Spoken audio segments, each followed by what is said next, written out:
Hello everyone, कैसे हैं आप लोग। Welcome to our channel commerce with Himanshu. आज के इस क्लास में हम लोग प्रबंध का सिद्धांत नाम का एक चैप्टर है जो कि बहुत इंपॉर्टेंट है, जिसको प्रिंसिपल ऑफ मैनेजमेंट बोलते हैं। ये चैप्टर इतना इंपॉर्टेंट है कि कोई भी एग्ज़ाम हो, इस चैप्टर से क्वेश्चंस ज़रूर पूछे जाते हैं। तो आइए इस चैप्टर को हम लोग ध्यान से पढ़ते हैं। ये कुछ बेसिक नोट्स मैंने बनाए हैं, इससे मैं आपको पढ़ाऊँगा, इससे आपको काफ़ी हेल्प होगी। आप किसी भी एग्ज़ाम की प्रिपरेशन करते हो तो प्लीज़ इस वीडियो को ज़रूर देखें, शेयर करिएगा और मेरे चैनल को सब्सक्राइब भी करिएगा। ऐसे मैं बहुत सारे वीडियो बनाने वाला हूँ अपकमिंग एग्ज़ाम जो होने वाले हैं उनके लिए। तो चलिए ठीक है, काफ़ी अच्छा। एक बात और मैं आपको बताना भूल गया कि हिंदी माध्यम के जो भी छात्र हैं जिनको हिंदी में अच्छे नोट्स नहीं मिलते हैं, तो स्पेशली मैं उन्हीं के लिए प्रयास कर रहा हूँ कि उनको कॉमर्स के अच्छे अच्छे नोट्स मिल सकें। तो बिना टाइम वेस्ट किए हम लोग स्टार्ट करते हैं प्रिंसिपल ऑफ मैनेजमेंट। ठीक है, प्रिंसिपल ऑफ मैनेजमेंट होता क्या है। देखिए, मैनेजमेंट को चलाने के लिए कुछ सिद्धांत की ज़रूरत होती है, क्योंकि मैनेजमेंट अपने में एक तरीके का साइंस है और मैनेजमेंट एक तरीके का आर्ट भी है। ठीक है, हम कहते हैं ना management as a science, as a art. तो साइंस की अगर हम बात करें तो साइंस के अपने क्या होते हैं, कुछ प्रिंसिपल्स होते हैं, कुछ रूल्स और रेगुलेशन होते हैं। उसी प्रकार मैनेजमेंट के भी अपने क्या होते हैं, प्रिंसिपल्स होते हैं। जो आज का हमारा चैप्टर है प्रबंध के सिद्धांत, जिसमें हम कुछ इसी टाइप के प्रिंसिपल्स के बारे में अध्ययन करने वाले हैं। कैसे प्रिंसिपल्स, जैसे मैं आपको बता दूं। अच्छा, कुल टोटल 14 प्रिंसिपल्स हैं। हेनरी फ्यूल एक बहुत अच्छे जो है सोशल एक्टिविटीज़ थे। इन्होंने अपनी पुस्तक जनरल, देखिए ये चीज़ ज़रूर याद रखिएगा, एग्जामिनेशन में कई बार पूछता है, general and industrial management. Henry fuel ने कौन सी बुक लिखी थी, तो जनरल एंड इंडस्ट्रियल मैनेजमेंट। और इसी पुस्तक में जो है इन्होंने प्रबंध के 14 सिद्धांतों का वर्णन किया। टोटल कितने प्रिंसिपल्स इन्होंने दिया है, 14 प्रिंसिपल ऑफ मैनेजमेंट। किस बुक में दिया है, तो general and industrial management book में दिया है। क्लियर है, तो यहाँ से एक क्वेश्चन आपका बन जाता है। ठीक है, तो चलिए आइए हम जितने भी 14 प्रिंसिपल, हम एक एक प्रिंसिपल को ध्यान से पढ़ते हैं और उसकी बारीकियों को समझते हैं। पहला प्रिंसिपल्स है हेनरी फ्यूल का, जिसको हम बोलते हैं डिवीजन ऑफ वर्क। ठीक है, आपको दिखाई दे रहा होगा डिवीजन ऑफ वर्क। ये डिवीजन ऑफ वर्क होता क्या है, डिवीजन ऑफ वर्क का मतलब होता है कार्य का बंटवारा। ठीक है, जैसे कोई संस्था होती है, एक संस्था में बहुत सारे वर्क होते हैं, बहुत सारे फंक्शंस करने होते हैं। ठीक है, तो होता क्या है कि हम जब संस्था में बहुत सारे वर्क होते हैं तो हमारे पास एक मैनेजर के पास क्या समस्या आती है, एक मैनेजर के पास समस्या ये आती है कि हम उस वर्क को किसको किसको डेलीगेट करें, ऐसे किस पर्सन को हम वो काम दें ताकि वो काम को खूब अच्छे से करे। तो यहाँ पर हेनरी फ्यूल ने बताया है कि वर्क को ऐसे डिवाइड करना चाहिए कि वो जो काम है वो व्यक्ति की योग्यता और रुचि के अनुसार हो। ऐसा नहीं है कि किसी व्यक्ति का उस पर्टिकुलर काम में कोई मन ही नहीं लगता है, या फिर वो व्यक्ति उस काम के एबल ही नहीं है, उसकी योग्यता ही नहीं है, फिर भी हम उसको काम दिए जा रहे हैं। नहीं, ऐसा बिल्कुल नहीं करना है। देखिए यहाँ पे लिखा है योग्यता व रुचि अनुसार कार्य दिया जाता है और विशिष्टीकरण का लाभ मिलता है। क्लियर है, विशिष्टीकरण का मतलब जब कोई व्यक्ति योग्य होगा और उसकी उस वर्क में काफ़ी वो इंटरेस्ट लेता होगा, तो ऐसे में क्या होगा, एक तरीके से वो उस काम को करते करते स्पेशलाइज्ड हो जाएगा, उस काम को इतना अच्छे से करने लगेगा कि वहाँ से समझ लीजिए कि 100% आउटपुट निकलने की उम्मीद रहेगी। ठीक है, तो वर्क का ऐसे डिवाइडेशन हो, ऐसा डिवीजन वर्क हो कि जो व्यक्ति उस काम के लायक हो उसी को वो काम सौंपा जाए। ठीक है, तो अगर हम जो व्यक्ति काम के लायक हो, अगर हम उसको वो काम देंगे तो इससे हमें क्या फ़ायदा मिलेगा, इससे हमें स्पेशलाइजेशन का फ़ायदा मिलेगा। क्लियर है, तो ऐसा हेनरी फ्यूल महोदय ने बताया था। तो एक बार एग्जाम में ये भी प्रश्न बनता है, क्या क्वेश्चन बनता है कि स्पेशलाइजेशन का लाभ जो है या विशिष्टीकरण का लाभ जो है हेनरी फ्यूल के किस सिद्धांत से प्राप्त होता है, तो उसका जवाब होगा डिवीजन ऑफ वर्क। ठीक है दोस्तों, आई होप ये आपको समझ में आया होगा। चलिए अब सेकंड प्रिंसिपल की बात कर। दूसरा है हमारा अथॉरिटी एंड रिस्पॉन्सिबिलिटी। देखिए, अथॉरिटी को हिंदी में बोलते हैं अधिकार। ठीक है, रिस्पॉन्सिबिलिटी का मतलब होता है जिम्मेवारी। ठीक है, तो होता क्या है, मान लीजिए सबसे पहले क्या होता है, रिस्पॉन्सिबिलिटी दी जाती है। सबसे पहले क्या दी जाती है, रिस्पॉन्सिबिलिटी दी जाती है। फिर क्या होता है, अथॉरिटी होती है। अथॉरिटी के बाद फिर हमारा आता है अकाउंटेबिलिटी। ठीक है, ये हम लोग आगे के चैप्टर, हम आगे हमारा मैनेजमेंट में एक चैप्टर है डेलीगेशन ऑफ अथॉरिटी, उसमें हम इस बात को डिस्कस करेंगे। अभी हम इसके सिर्फ प्रिंसिपल को देखते हैं। अथॉरिटी एंड रिस्पॉन्सिबिलिटी क्या कहता है, अधिकार का मतलब कार्य करने की शक्ति से। अधिकार का मतलब क्या होता है, कार्य करने की शक्ति। अधिकार का मतलब अथॉरिटी, अथॉरिटी का मतलब पावर। ठीक है, और इसके बाद ही उत्तरदायित्व उत्पन्न होता है, और अधिकार और उत्तरदायित्व क्या होता है, साथ साथ चलते हैं। जैसे मान लीजिए हमारे हेनरी फ्यूल महोदय ने कहा है कि कोई भी मैनेजर अपने संस्था के गोल को तभी अचीव कर सकता है जब वो अथॉरिटी को डेलीगेट करे और रिस्पॉन्सिबिलिटी को डेलीगेट करे। क्लियर है, अथॉरिटी एंड रिस्पॉन्सिबिलिटी ये दोनों डेलीगेट की जाती है। ठीक है। जब हम अपने अपने सबॉर्डिनेट को, अपने अधीनस्थों को हम कोई काम ही नहीं सौंपेंगे तो बताइए संस्था चल पाएगी कि नहीं चल पाएगी? संस्था तो स्थिर हो जाएगी ना, क्योंकि संस्था का काम क्या है? अपने गोल को अचीव करना। और गोल कैसे अचीव होगा? जब संस्था में फंक्शंस चलते रहेंगे, जो फंक्शंस की साइकिलिंग है वो लगातार चलती रहेगी, ठीक है। और फंक्शंस लगातार तभी चलेंगे जब हम अपने सबॉर्डिनेट को, अपने अधीनस्थों को लगातार कुछ न कुछ काम सौंपेंगे। जब हम उनको काम ही नहीं देंगे, जब वो काम ही नहीं करेंगे तो संस्था गोल कैसे अचीव कर पाएगी, है ना? बात समझ में आई? तो यहाँ पे हेनरी फ्योल महोदय ने कहा कि अथॉरिटी एंड रिस्पॉन्सिबिलिटी किसी भी प्रबंध के लिए सबसे महत्वपूर्ण कार्य होता है। प्रबंध के क्षेत्र में अथॉरिटी और रिस्पॉन्सिबिलिटी क्या होता है कि एक मैनेजर अपने सबॉर्डिनेट को कुछ न कुछ काम सौंपता है। जैसे एक मैनेजर ने अपने सबॉर्डिनेट को बुलाया और कहा कि अगले साल हमको 1,00,000 रुपए की सेलिंग चाहिए। मान लीजिए, मैं एक एग्जांपल दे रहा हूँ, 1,00,000 रुपए की सेलिंग करनी है। अब वो तुम चाहे जैसे करो। सबॉर्डिनेट ने कहा ठीक है सर, हम करेंगे। ठीक, अथॉरिटी तो मिल गई। क्या अथॉरिटी मिली कि रिस्पॉन्सिबिलिटी मिली? पहले मुझे बताइए। जी नहीं, यहाँ पे अथॉरिटी नहीं दी गई, यहाँ पे केवल जिम्मेदारी दी गई। क्लियर है? आपको ये जिम्मेदारी दी गई मैनेजर की तरफ से कि आप अगले साल तक 1,00,000 रुपए का क्या करेंगे? सेल करेंगे। 1,00,000 रुपीज का क्या करेंगे? सेल करेंगे, ठीक है, गुड्स सेल करेंगे, ठीक है। सेलिंग का टारगेट इन्होंने दे दिया 1,00,000 रुपए तक। अब होगा क्या? हमें हमारे मैनेजर ने एक रिस्पॉन्सिबिलिटी दे दी कि आपको 1,00,000 रुपए सेल करना है, लेकिन उसको करने के लिए कुछ ना कुछ पावर तो चाहिए ना। मैं सेल कैसे करूँगा भाई? मुझे प्रोडक्शन करने होंगे। 1,00,000 तक की सेल करने के लिए पहले 1,00,000 तक का फिनिश गुड्स बनाना होगा, और फिनिश गुड्स बनाने के लिए प्रोडक्शन करने होंगे। प्रोडक्शन करने के लिए मुझे रॉ मटेरियल परचेज करना होगा। तो मैनेजर ने मुझे जिम्मेदारी तो सौंप दी कि चलो तुम्हारी जिम्मेदारी है कि 1,00,000 रुपए तक की गुड्स तुम प्रोड्यूस करो, लेकिन क्या मुझे इस जिम्मेदारी निभाने के लिए अथॉरिटी दी गई? क्या मुझे पावर दिए गए कि मैं रॉ मटेरियल परचेज करूंगा? क्या मुझे ये पावर दी गई कि मैं इतना प्रोडक्शन करूंगा? नहीं दी गई। यहाँ पर सिर्फ और सिर्फ जिम्मेदारी दी गई। तो हेनरी फ्योल महोदय ने इस बात पे जोर दिया है कि एक मैनेजर को रिस्पॉन्सिबिलिटी के साथ अथॉरिटी भी देना बहुत आवश्यक होता है। अगर मैनेजर रिस्पॉन्सिबिलिटी दे रहा है तो उसको अथॉरिटी भी देना होगा। केवल रिस्पॉन्सिबिलिटी से काम नहीं चलने वाला है। अच्छा, एक बात और ध्यान में रखने वाली बात है कि मान लीजिए एक चीज़ और होता है कि मान लो हमें रिस्पॉन्सिबिलिटी मिल गई, अथॉरिटी नहीं मिली, या कभी कभी रिस्पॉन्सिबिलिटी ज़्यादा हो जाती है, अथॉरिटी कम हो जाती है, रिस्पॉन्सिबिलिटी ग्रेटर देन अथॉरिटी, ठीक है। ये भी कंडीशन मैनेजमेंट के लिए बहुत हानिकारक है। हमें बहुत सारी जिम्मेदारी दे दी गई, लेकिन उस जिम्मेदारी को पूरा करने के लिए हमारे हाथ में पावर नहीं है। पावर बोले तो अथॉरिटी नहीं है, अधिकार ही नहीं है, ठीक है। तो क्या मैनेजमेंट सफल होगा? नहीं सफल होगा। एक कंडीशन और हो सकती है, हमें रिस्पॉन्सिबिलिटी बहुत कम दी गई है लेकिन अथॉरिटी बहुत ज़्यादा दी गई है, मतलब ए ग्रेटर देन आर या आर लेस देन ए, ठीक है। तो क्या यहाँ भी मैनेजमेंट सफल हो सकता है? बिल्कुल नहीं सफल हो सकता। क्यों? क्योंकि हमें पावर तो दे दी गई लेकिन जिम्मेदारी ही नहीं सौंपी गई, तो हम काम कैसे करेंगे? इसलिए अथॉरिटी और रिस्पॉन्सिबिलिटी वाले प्रिंसिपल में एक मैनेजर को सबसे ज़्यादा ध्यान देने वाली बात क्या है कि जितनी रिस्पॉन्सिबिलिटी दी जाए, एक मैनेजर को जितनी भी रिस्पॉन्सिबिलिटी दी जाए, ठीक है, उसके बराबर उसको अथॉरिटी दी जाए। मतलब R=A होना चाहिए, रिस्पॉन्सिबिलिटी बराबर अथॉरिटी। जितना हमें जिम्मेदारी सौंपी गई है उतना ही हमारे पास पावर भी होनी चाहिए। अनावश्यक पावर भी नहीं डेलीगेट करना है। ज़्यादा अथॉरिटी डेलीगेट करना भी नुकसानदायक है, क्योंकि ज़्यादा अथॉरिटी डेलीगेट करने पे जो सबॉर्डिनेट होता है ना, वो मिसयूज करने लगता है। क्लियर है? तो अथॉरिटी एंड रिस्पॉन्सिबिलिटी वाले प्रिंसिपल में हेनरी फ्योल महोदय ने इन्हीं बातों का जिक्र किया है। एक बार थोड़ा सा मैंने यहाँ पे देखिए शॉर्टकट लिखा है। अथॉरिटी का मतलब पावर टू टेक डिसीजन, निर्णय लेने के लिए शक्ति या कार्य करने की जो शक्ति है हमारे पास, पावर। रिस्पॉन्सिबिलिटी का मतलब कंप्लीट जॉब ऑन टाइम। एक मैं अच्छा एग्जांपल दे रहा हूँ। मान लीजिए आपके पिताजी ने आपको कुछ पैसे दिए और कहा, मान लीजिए आपके पिताजी ने कहा कि जाओ बाजार से कुछ सामान लेकर के आओ, लेकिन आपने पिताजी ने जिम्मेदारी आपको सौंप दी बाजार से सामान लाना है, लेकिन आपके पिताजी ने उस सामान को लाने के लिए आपको पैसे नहीं दिए। इट मीन्स आपको रिस्पॉन्सिबिलिटी दी गई है लेकिन आपको अथॉरिटी नहीं दी गई है। तो क्या आप सामान ला पाओगे बिना पैसे के? नहीं ला पाओगे।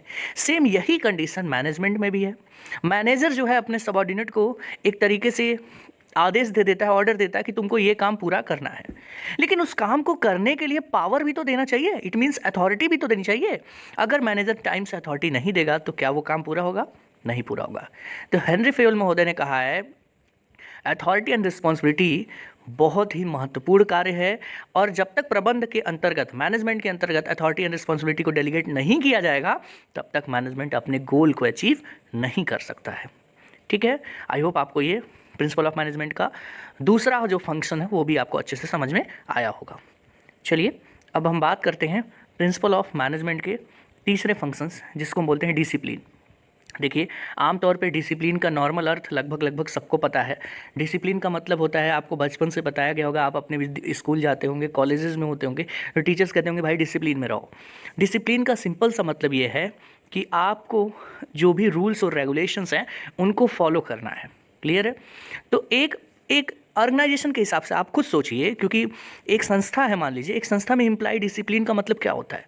एक संस्था में इम्प्लाई के लिए डिसिप्लिन का मतलब यही होता है कि जो भी संस्था की इथिकल वैल्यू है, जो नैतिकता है, जो नियम बनाए गए हैं संस्था के द्वारा कि ये ड्रेस पहनने हैं सभी एम्प्लॉइयों को, ऐसे काम करना है, इतने बजे टाइमली आना है, शांति बनाए रखना है, वातावरण को प्रदूषित नहीं करना है, आपस में किसी भी प्रकार का झगड़ा या बहस नहीं करनी है, ये सब डिसिप्लिन का पार्ट हो गया।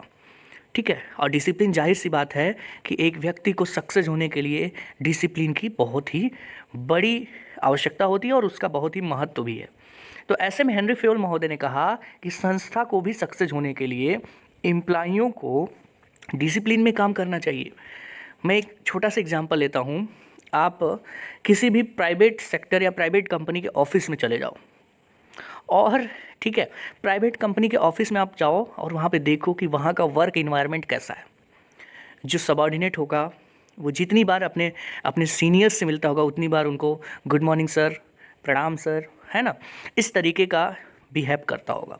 और सीनियर्स अपने सबॉर्डिनेट को भी तू मैं करके नहीं बल्कि इज्जत के साथ पेश आता होगा, उसकी भी कद्र करता होगा। इट मीन्स यही तो है इथिकल वैल्यू, और इसी वैल्यू को फॉलो करने की तो बात कर रहे हैं हेनरी फेयोल। तो डिसिप्लिन भी बहुत ही महत्व रखता है। डिसिप्लिन का मतलब है जितने भी संस्था के रूल्स और रेगुलेशंस हैं, है ना, जो भी नियम बनाए गए हैं उनका पूरी तरीके से पालन करना। क्लियर है? ठीक है, तो आइए अब हम चौथे प्रिंसिपल, जो हमारा चौथा फंक्शंस है, फोर्थ प्रिंसिपल ऑफ मैनेजमेंट, उसकी तरफ मूव करते हैं। फोर्थ प्रिंसिपल ऑफ मैनेजमेंट जो है हमारा, जिसको हम बोलते हैं यूनिटी ऑफ कमांड। क्या बोलते हैं? Unity of command. क्लियर है? तो यूनिटी ऑफ कमांड होता क्या है? सिंपल सी बात है। मान लीजिए आप एक ऐसे व्यक्ति हैं कि आपको कई लोग डायरेक्शन दे रहे हैं। मान लीजिए आपके घर में ही, अब एक मैं छोटा सा एग्जांपल ले रहा हूँ, आपके घर में आपके पापा कहते हैं कि बेटा तुम बाज़ार जाओ, मम्मी कहती हैं कि तुम बाज़ार मत जाओ, बारिश हो रही है, भीग जाओगे। ठीक है, कोई और अंकल या चाचा जो हैं घर में वो कहते हैं कि देखो बाज़ार जाओ लेकिन छाता लेकर के जाओ। अब आपके सामने एक समस्या है कि आप इन तीनों लोगों में से किसकी बात पहले सुनोगे, है ना। पिताजी की बात नहीं मानोगे, वो नाराज़ होंगे, मम्मी की बात नहीं मानोगे, वो नाराज़ होंगी, चाचा की बात नहीं मानोगे, वो भी दुखी हो जाएंगे। तो इसमें सबसे ज़्यादा समस्या किसके पास आती है? सबऑर्डिनेट के पास आती है। अगर हम यही बात एक संस्था के हित में बोलें तो एक संस्था में अगर एक मैनेजर एक एम्प्लॉय को कमांड दे रहा है, एक मैनेजर दूसरे एम्प्लॉय को कमांड दे रहा है, एक मैनेजर तीसरे एम्प्लॉय को कमांड दे रहा है, तब तो बहुत अच्छी बात है। लेकिन मान लीजिए दो मैनेजर एक साथ कमांड देने लगे इन सभी लोगों को, यही तो बताओ कौन सा सही रहेगा? ये वाला पोर्शन सही रहेगा या ये वाला पोर्शन सही रहेगा? मेरे ख्याल से ये वाला पोर्शन सही रहेगा। ये पोर्शन बिल्कुल भी नुकसानदायक है, क्योंकि यहाँ पर देखो एक बार में कई लोग कमांड दे रहे हैं। ठीक है, इसमें देखो ये भी मैनेजर साहब कमांड दे रहे हैं, ये भी मैनेजर साहब कमांड दे रहे हैं। ठीक है, इन तीनों एम्प्लॉय को, लेकिन यहाँ पर एक ही मैनेजर है जो इन तीनों एम्प्लॉयों को कमांड दे रहा है, तो यहाँ पर आसानी होगी बात को मानने में। ठीक है, लेकिन अब वही सिंपल सी बात है कि अगर मान लो हेनरी फेयोल महोदय ने कहा यूनिटी ऑफ कमांड में कि एक बॉस एक सबऑर्डिनेट की बात की है, ज़्यादा अच्छा होगा कि एक सबऑर्डिनेट को एक ही आदमी डायरेक्शन दे। ठीक है, संस्था के लिए ज़्यादा अच्छा क्या होगा कि एक सबऑर्डिनेट एक अधीनस्थ को एक ही जो है प्रबंधक उसको जो है निर्देश करे। ठीक है, अगर बहुत सारे लोग एक ही समय पर सभी लोग डायरेक्शन देने लगेंगे, सभी लोग कमांड देने लगेंगे, तो ऐसे में क्या होगा कि हम कोई भी काम सही से नहीं कर पाएंगे। हम कहेंगे अरे यार हम इनकी बात सुने या उनकी बात सुने, हम किसकी बात सुने, हम सिर्फ कंफ्यूज रहेंगे। ठीक है, तो इसको बोलते हैं यूनिटी ऑफ कमांड, मतलब वन बॉस वन सबॉर्डिनेट। मेरे ऊपर जो बॉस होगा वो एक ही बंदा होगा, 2 लोग 4 लोग 5 लोग नहीं होंगे।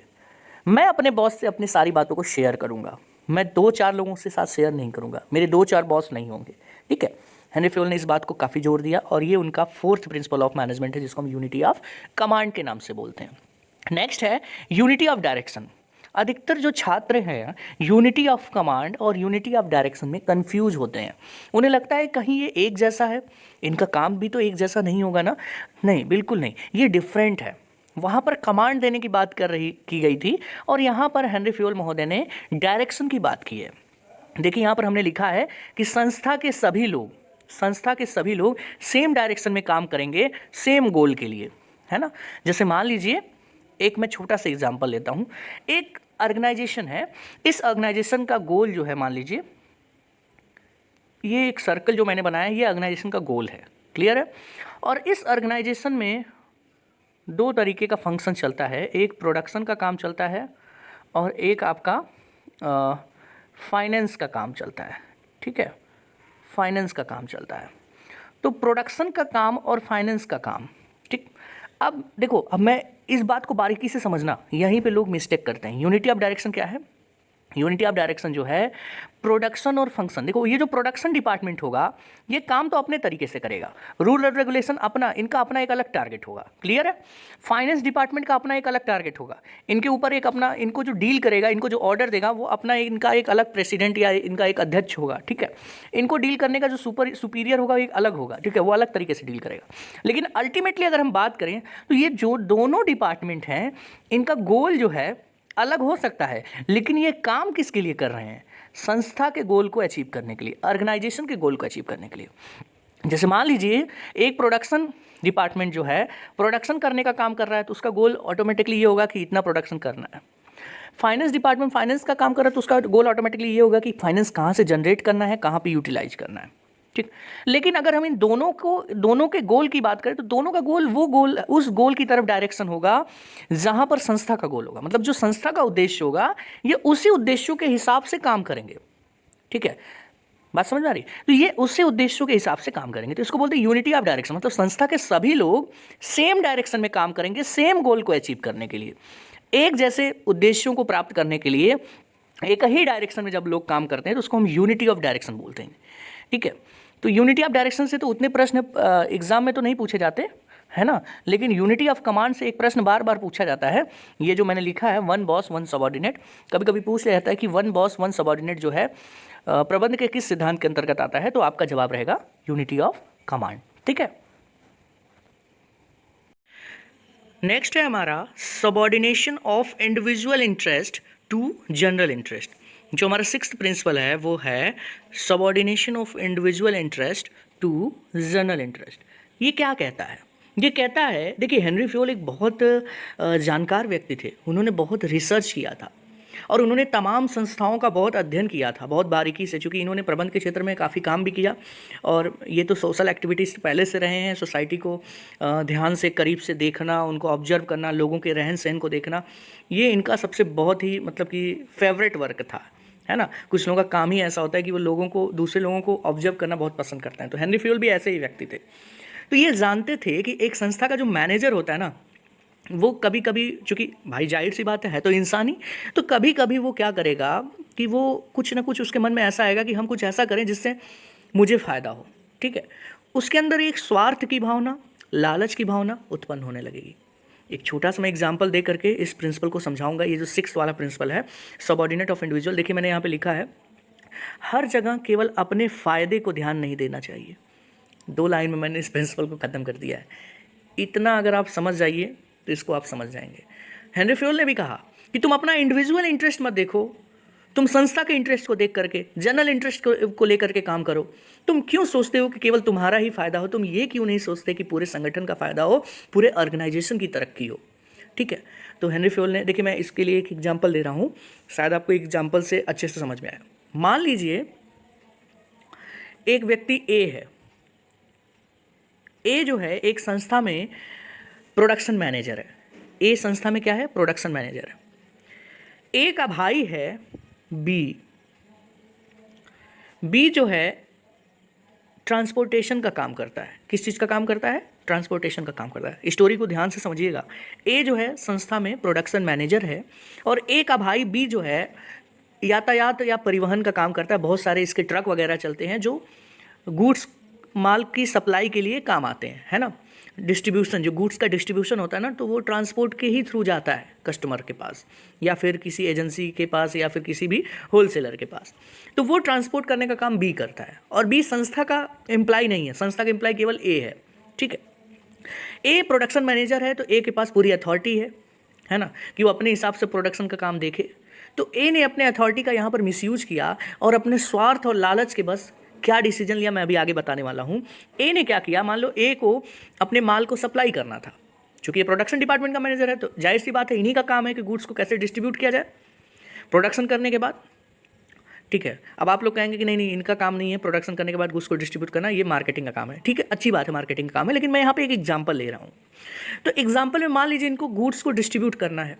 अब ये गुड्स को डिस्ट्रीब्यूट संस्था के ट्रांसपोर्टेशन कर्मचारियों को दे सकते थे कि जाओ तुम गुड्स को डिस्ट्रीब्यूट करो होलसेलर के पास, लेकिन इन्होंने ऐसा नहीं किया।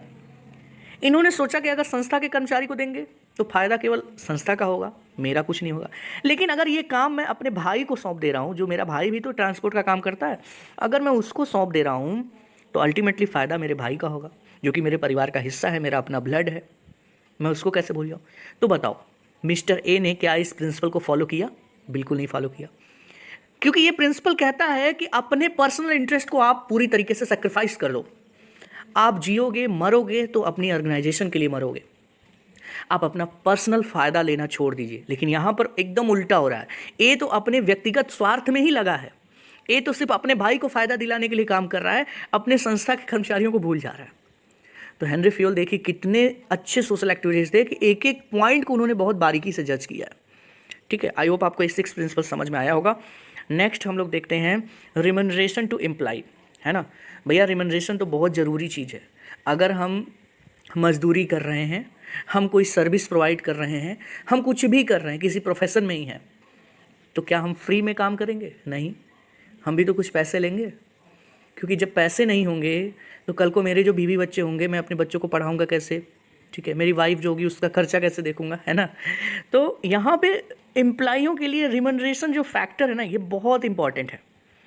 तो हेनरी फ्यूल देखो, हेनरी फ्यूल टेलर की तरह काम नहीं करते थे। टेलर तो बहुत रंगबाजी की तरह पेश आते थे महाराज। टेलर तो हमेशा यही कहते थे, अरे देखो टेलर, मतलब टेलर जो है ना, टेलर के अंदर ये भावना नहीं थी, ह्यूमैनिटी नहीं थी, क्योंकि टेलर इंसानों को मशीन की तरह यूज करना चाहते थे। वो कहते थे यार देखो जो काम ना करे उसका सैलरी घटा दो। टेलर के दिमाग में ये था, चूँकि टेलर एक अलग प्रश्न है, मैं अभी उस पर नहीं जाऊँगा, लेकिन बता दे रहा हूँ, टेलर के दिमाग में पहले से ये चलता था कि कर्मचारी बहुत आलसी होते हैं, वो काम ही ढंग से नहीं करते और एक संस्था को उनको अच्छी तरीके से यूटिलाइज करना चाहिए। मतलब ऐसा काम कराओ कि एम्प्लॉय अपना 100% दे, और जब तक वो अपना 100% ना दे तब तक तुम उसको सैलरी भी सही से ना दो। टेलर का ये कॉन्सेप्ट है, ये विचारधारा थी। लेकिन हेनरी फ्यूल ठीक उसके उल्टे विचारधारा पे काम करते। हेनरी फ्यूल बेचारे बहुत ही मानवीय व्यक्ति थे, दयालु प्रवृत्ति के थे। ये कहते थे नहीं नहीं भाई देखो, कर्मचारी का भी अपना परिवार है ना, उसको इतनी भी तो रिमनरेशन मिलनी ही चाहिए जिससे अपनी रोजी रोटी चला सके। हम क्यों उनके वेजेस को कम करेंगे, हम क्यों उनकी सैलरी को कम करेंगे, है ना। तो ये जो 7th प्रिंसिपल है, इसमें यही बताया गया है कि कर्मचारियों को उचित पारिश्रमिक मिलना चाहिए। जितना उन्होंने काम किया उसके हिसाब से उनको पारिश्रमिक मिलना चाहिए, उसमें किसी भी प्रकार की हेराफेरी नहीं हो। मतलब इतना तो कम से कम दो ही कि वो अपनी रोजी रोटी चला सके, इतना भी कम मत दो कि वो जीवन को जी ही नहीं सकते। और वैसे भी आजकल की महंगाई में जनता तो वैसे भी कोस रही है लोगों को, ठीक है।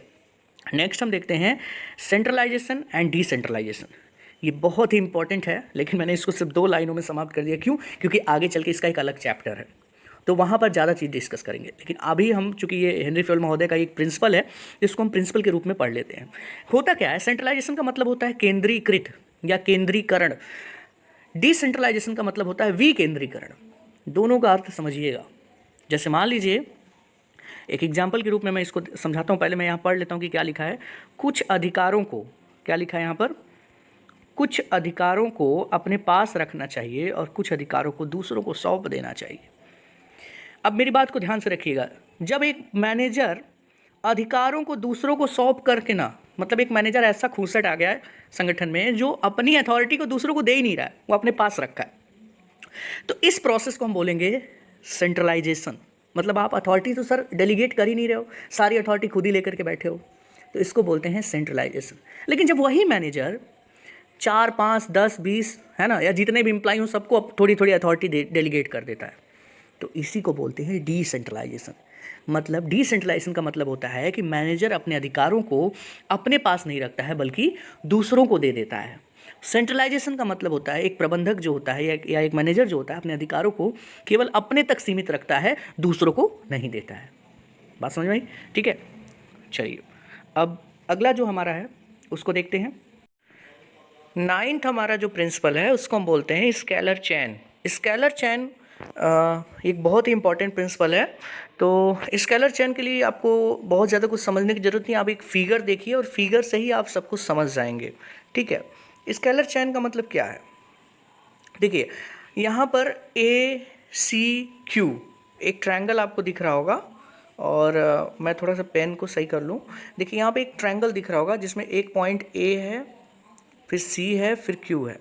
अब मुझे बताइए इस ट्रायंगल का मतलब क्या है कि एक संस्था में जो कर्मचारी हैं वो एक सीक्वेंस में काम करेंगे, उनके और उनके सुपीरियर के बीच एक चैनिंग होगी। समझ रहे हैं?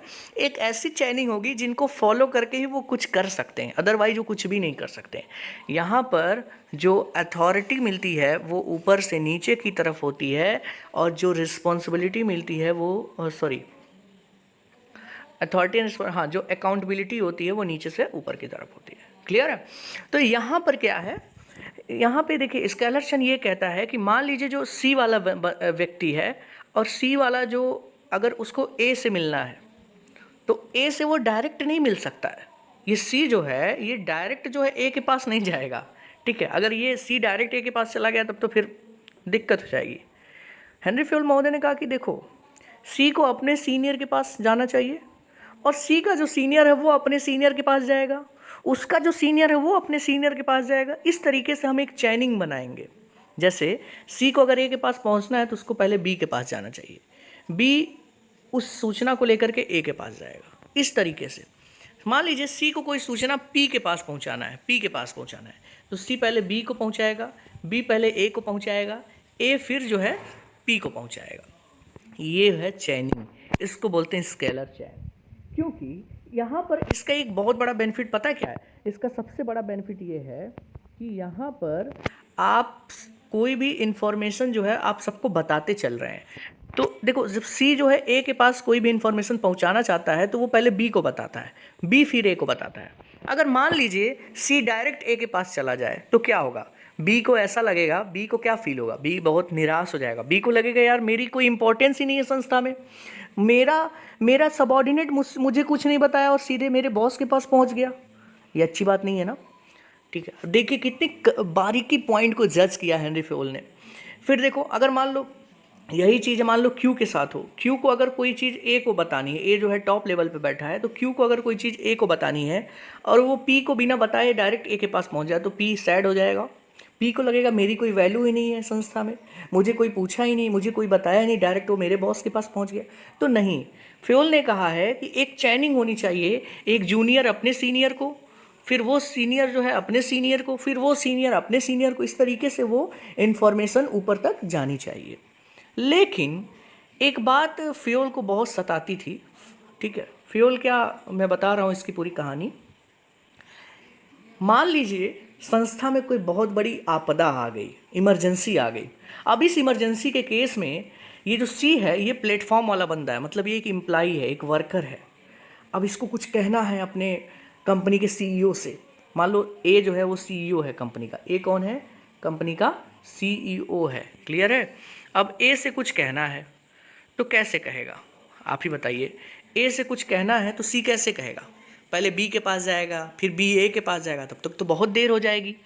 या मान लीजिए C को जो है P से कुछ कहना है, समझ रहे हैं, या C को Q से कुछ कहना है। तो C को अगर Q से कुछ कहना है तो अगर हम स्केलर चेन फॉलो करें तो C B के पास जाएगा, B A के पास जाएगा, A P के पास जाएगा, P Q के पास जाएगा, लास्ट में Q के पास इंफॉर्मेशन पहुंचेगी, और इंफॉर्मेशन पहुंचने में काफ़ी टाइम लग जाएगा। तो इमरजेंसी के कंडीशन में ये तो सही बात नहीं है। अगर बहुत इमरजेंसी है तो हमको इन्फॉर्मेशन क्विकली पहुंचाना होगा, बहुत तेज़ी से पहुंचाना होगा। ठीक है, तो एक बहुत अच्छे जो है मशहूर प्रबंध विज्ञानी थे, जिनका नाम आप लोग सुने होंगे, उर्विक नाम था, प्रोफेसर उर्विक, या इनको एच.एल. उर्विक भी बोलते हैं। तो प्रोफेसर उर्विक ने एक कॉन्सेप्ट बताया, उन्होंने बहुत डिटेल में, चूँकि वो हेनरी फ्योल के काफ़ी सहकर्मी थे, दोनों लोग साथ में पढ़े थे। तो प्रोफेसर उर्विक ने जो है हेनरी फ्योल के इस स्केलर चेन प्रिंसिपल को जज किया था और उन्होंने गैंग प्लैंक का सिद्धांत दिया था। फिर बाद में उसी गैंग प्लैंक के सिद्धांत को, देखिए ये एग्जाम में क्वेश्चन आता है कि गैंग प्लैंक का सिद्धांत सबसे पहले किसने दिया, तो सबसे पहले प्रोफेसर उर्विक ने दिया था। तो उर्विक महोदय ने जब गैंग प्लैंक सबसे पहले बताया, तो बाद में चल करके जिसको हेनरी फ्योल ने अपनी स्केलर चेन कॉन्सेप्ट में शामिल किया, क्योंकि हेनरी फ्योल के पास एक समस्या आ रही थी कि अगर इमरजेंसी की कंडीशन हो तो कोई भी सबऑर्डिनेट इमरजेंसी की कंडीशन में कोई भी इंफॉर्मेशन डायरेक्ट अपने सुपीरियर के पास पहुंचाना चाहता हो, तो वहाँ पर तो स्केलर चेन फॉलो ही नहीं होगा। तो क्यों ना हम गैंग प्लैंक को ही स्केलर चेन में अडॉप्ट कर लेते हैं। तो हेनरी फ्योल महोदय ने क्या किया कि गैंग प्लैंक को स्केलर चेन में शामिल कर लिया। मान लीजिए अगर सी को इमरजेंसी के समय कोई न्यूज़ क्यू के पास पहुंचानी है, तो चूंकि इमरजेंसी है ना, अति आवश्यक है पहुंचाना, तो ऐसे में क्या होगा, सी जो है डायरेक्ट क्यू के पास जा सकता है। सी जो है डायरेक्ट क्यू के पास अपनी इन्फॉर्मेशन लेकर के पहुंच सकता है। लेकिन कब, जब कोई बहुत ही आपातकालीन स्थिति हो। क्लियर है, हमेशा नहीं, हमेशा तो आपको ये चैनिंग फॉलो करनी पड़ेगी, पहले सी बी के पास, बी ए के पास, ए पी के पास, पी क्यू के पास। क्लियर है, लेकिन अगर इमरजेंसी हो तो सी डायरेक्ट क्यू के पास जा सकता है, और इसी को बोलते हैं गैंग प्लैंक। इसी को क्या बोलते हैं, गैंग प्लैंक। क्लियर है। नेक्स्ट है ऑर्डर। ऑर्डर नॉर्मल बात है, हर एक काम को व्यवस्थित क्रम में हो। ऑर्डर का मतलब देखो, सिंपल सी बात यहाँ पर ये है, हेनरी फ्योल महोदय ने जो अपना 10वां प्रिंसिपल दिया है, जिसको हम ऑर्डर बोलते हैं। देखिए प्रिंसिपल को सीरियल वाइज याद करिए, क्योंकि कभी कभी पूछ लेता है कि हेनरी फ्योल का दूसरा प्रिंसिपल कौन सा है, तीसरा कौन सा है, 10वां कौन सा है ना। तो अगर आप सीरियल वाइज नहीं याद करोगे तो फिर आपके लिए समस्या हो जाएगी, क्योंकि कॉम्पिटिटिव एग्जाम है तो कुछ भी पूछा जा सकता है, इसकी कोई गारंटी नहीं कि यही क्वेश्चन पूछा जाएगा। ठीक है, तो ऑर्डर का मतलब क्या है, ऑर्डर का मतलब यहाँ पर हेनरी फ्योल ने बताया है कि एक इंसान को मतलब एक सही इंसान को सही काम करना चाहिए, एक सही एम्प्लाई को एक सही काम करना चाहिए। ऐसा नहीं है कि एक एम्प्लाई को काम दिया गया कुछ और, वो किसी और का काम कर रहा है, नहीं। एक मशीन को सही स्थान पर रखना चाहिए, मतलब सही machine, right place, right employee, right work. Clear है, यही ऑर्डर का काम है। मतलब अगर ये हो कि right machine, right place, right employee, right work, तो इससे क्या होगा कि पूरा का पूरा काम जो है वो व्यवस्थित तरीके से होगा। इसी को बोलते हैं ऑर्डर। कैसे होता क्या है कि हम घर में अभी अपने कुछ सामान उठाते हैं ना, तो उसको जहाँ से उठाते हैं वहाँ नहीं रखते हम और घर पे हमेशा हमको इसी वजह से डांट पड़ती है कि तुम जहाँ से कोई सामान उठाते हो वहाँ पे नहीं रखते हो। जबकि हमारे मैनेजमेंट के हेनरी फ्योल महोदय ने इसी तरफ इशारा किया है, एम्प्लॉइयों को भी यही बात समझाई कि देखो जहाँ से टूल्स उठाओ, जहाँ से मशीनरी जहाँ पे सेटअप करो वहीं पे ला करके रखो। क्लियर है, उसको अलग जगह मत ले जाओ। और एम्प्लॉय को भी सजेशन दिया कि तुम ऐसा ना हो कि तुम्हारा कोई बहुत अच्छा दोस्त हो, वो भी तुम्हारे साथ कंपनी में जॉब कर रहा हो, तो तुम अपना काम छोड़ करके उसका काम करने लगे। नहीं, जो काम की रिस्पॉन्सिबिलिटी अथॉरिटी आपको मिली है, आपको वही काम करना है, दूसरे का काम नहीं करना है। क्लियर है, मतलब दूसरे के वर्क में इंटरफेयर नहीं करना है, क्योंकि जब आप एक ऑर्डर में काम करोगे, चीज़ें जब आप ऑर्डर में होंगी तो इसका बड़ा इंपॉर्टेंस पड़ता है संस्था के गोल के अचीवमेंट पे। क्लियर है, तो चलिए 11th जो है वो ये हमारा है इक्विटी। 11th क्या है, इक्विटी। इक्विटी का मतलब होता है सबके साथ एक समान व्यवहार, सबके साथ एक समान व्यवहार। क्लियर है। अब ये बताइए सबके साथ एक समान व्यवहार का मतलब क्या होता है। सबके साथ एक समान व्यवहार का मतलब होता है कि किसी भी प्रकार का भेदभाव नहीं होना चाहिए।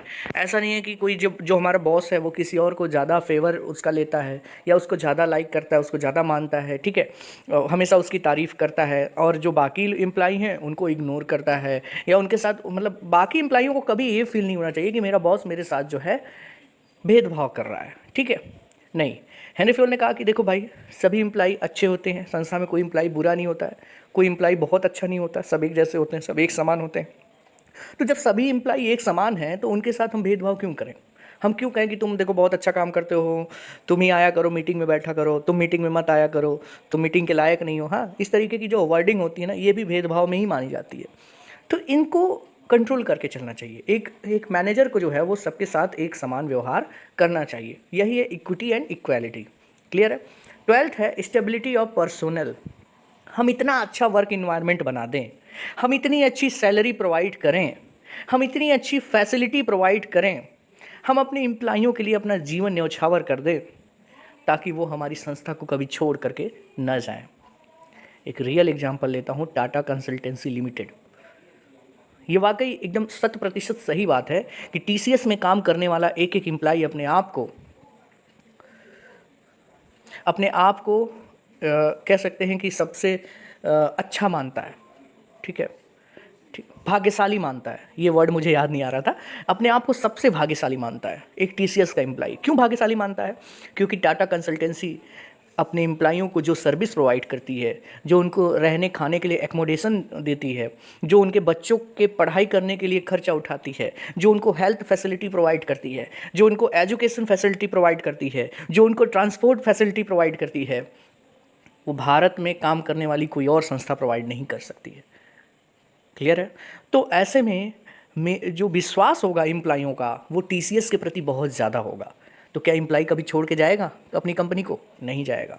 तो फेओल महोदय ने भी यही कहा कि एक संस्था के टॉप लेवल वाले लोगों को ये सोचना चाहिए कि हम अपने एम्प्लॉय को, अपने वर्कर्स को हम ऐसी सुविधाएं दें, ऐसा फैसिलिटी प्रोवाइड करें, ऐसी सैलरी दें, ऐसा वर्क इन्वायरमेंट प्रोवाइड करें कि वो कभी भी हमारे ऑर्गेनाइजेशन को छोड़ करके ना जाएं और उनमें एक तरीके की स्टेबिलिटी आ जाए। तो जब स्टेबिलिटी आ जाएगी तभी हमारी ऑर्गेनाइजेशन ग्रोथ करने लगेगी, और यही तो अल्टीमेटली चाहिए, ग्रोथ ही तो चाहिए हमें।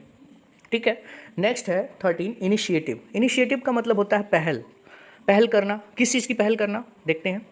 कर्मचारियों को योजना बनाने और लागू करने का अवसर प्रदान करना चाहिए। जब आप लोग ह्यूमन रिसोर्स मैनेजमेंट पढ़े होंगे, मतलब जो ग्रेजुएशन के छात्र हैं वो पढ़े होंगे एचआरएम, चूँकि 12th लेवल पे तो ह्यूमन रिसोर्स मैनेजमेंट है नहीं, तो वहाँ पर एक कॉन्सेप्ट आता है worker participation in management, WPM। मतलब कि मैनेजर क्या होता है कि सारे डिसीजन जो है खुद ही ले लेते हैं, वर्कर से पूछते भी नहीं कि बताओ इसमें क्या करना चाहिए। लेकिन ज़रा सोचो, अगर मैनेजर एक प्लेटफॉर्म लेवल के वर्कर को बुला करके लाए और उससे पूछे कि बताइए मैं ये डिसीजन लेने जा रहा हूँ और आप बताइए कि आपके हिसाब से इसमें क्या करना चाहिए, तो आप ज़रा सोचिए एक पल के लिए कि उस एम्प्लॉय के मनोवृत्ति पर क्या प्रभाव पड़ेगा, उस एम्प्लॉय की सोच पर क्या प्रभाव पड़ेगा, उसकी मनोवृत्ति कैसी होगी। अरे वो तो उस दिन शायद उसके अंदर जितनी खुशियां उस दिन होंगी वो कभी नहीं होंगी, क्योंकि उसको लगेगा कि मैं तो एक प्लेटफॉर्म लेवल का कर्मचारी हूँ, मेरे बॉस के बॉस ने मुझे इतना इंपॉर्टेंस दिया कि मुझे बुलाया, इसका मतलब मैं वाकई इस संस्था के लिए बहुत महत्वपूर्ण व्यक्ति हूँ। मैं भले ही एक वर्कर का काम करता हूँ लेकिन इस संस्था के लिए इतना महत्वपूर्ण हूँ कि संस्था में कोई भी प्लानिंग अगर होती है तो मुझसे भी उसके बारे में पूछा जाता है। ये कॉन्सेप्ट था worker participation in management. Initiative भी जो फेओल का 13वां प्रिंसिपल है वो भी यही कहता है कि आप अपने वर्करों को बुलाइए ना, आप अपने एम्प्लॉइयों को बुलाइए, उनसे भी सुझाव लीजिए, उन्हें भी कुछ योजना बनाने और उस योजनाओं को लागू करने का अवसर दीजिए। उनके अंदर भी पहल क्षमता का विकास होगा। जब वो अपना सजेशन देंगे तो उनका जो माइंड सेट होगा वो और डेवलप होगा, और माइंड सेट डेवलप होना एक वर्कर का बहुत ही आवश्यक काम है, क्योंकि जब माइंड सेट ही नहीं डेवलप होगा तो आगे गाड़ी कैसे चलेगी। तो ये सारी बातें जो है इनिशिएटिव में आ जाती है, और इस तरीके से पहल क्षमता एक बहुत ही महत्वपूर्ण फैक्टर बन जाता है किसी भी ऑर्गेनाइजेशन के लिए। क्लियर है? लास्ट है स्प्रिट द क्रॉप्स। ठीक है, अभी हाल ही में टोक्यो में ओलंपिक हुआ है। ठीक है, मैं एक एग्जांपल लेना चाहता हूँ अपने हॉकी टीम पे। हॉकी टीम फाइनल में पहुंची ऑस्ट्रेलिया के खिलाफ और वो बाद में हार गई। ठीक है, उस बात का दुख नहीं है, लेकिन हारी क्यों, इस बात पे चिंतन करना बहुत आवश्यक है। लास्ट में मुझे ये लगा कि उनके पास फेओल का अगर वो 14वां प्रिंसिपल फॉलो किए होते तो आज हमारी हॉकी टीम ओलंपिक लेकर के आती, क्योंकि फेओल का 14वां प्रिंसिपल कहता है स्प्रिट द क्रॉप्स, हमें अपने एक टीम की तरह काम करना चाहिए। एक क्रिकेटर का मैं एग्जांपल लेता हूं। एक क्रिकेटर अगर रन इसलिए बनाए क्योंकि वो अपने आप में सर्वाधिक रन बनाना चाहता है तो वो कभी भी विजयी नहीं हो सकता, बल्कि वो इसलिए रन बनाए क्योंकि वो टीम को जिताना चाहता है, तब समझ लीजिए कि वो असली मामले में, वो मतलब असल मायने में, असल ज़िंदगी में वो एक अच्छा क्रिकेटर है। क्लियर है?